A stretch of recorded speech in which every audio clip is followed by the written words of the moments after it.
Natural numbers தான் பார்க்க போகிறோம். ஆட் நேச்சுரல் நம்பர்ஸை சம் பண்ணும்போது எப்படி வருங்கிறத நம்ம சிம்பிள் ஃபார்முலா n ஸ்கொயர் வச்சு கண்டுபிடிச்சிடலாம். ஃபர்ஸ்ட் ஆட் நம்பர் 1, இது 1 ஸ்கொயர் 1 தான் வரும். ரெண்டாவது வரிசையில் நம்ம 3 ஆட் பண்ணுறோம். 1 + 3. ரெண்டாவது வரிசைங்கிறப்போ 1 2 3 4 ஸ்கொயர்ஸ் வருது. அப்போ 2 ஸ்கொயர் = 4. அது போல் தேர்டு வரிசை, மூணாவது வரிசை, இதில் 1 3 5 1 2 3 4 5.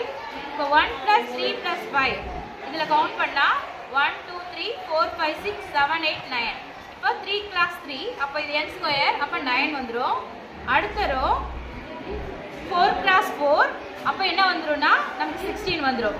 1 3 5 இதில் 7 இருக்குது. அப்போ 4 × 4ல் நமக்கு ஒரு ஸ்கொயர் கிடைக்குது. அப்போ 16. அடுத்தது 1 3 5 7 அப்புறம் 9. இப்போ நமக்கு கிடைக்கிறது 5 × 5, அப்போ 25. இதோட சம் 25. இதே மாதிரி நம்ம அரேஞ்ச் பண்ணிக்கிட்டே போனோம்னா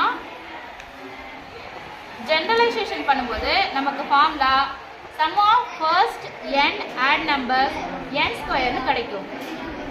இதிலிருந்து sum of first n add numbers Sn = n square.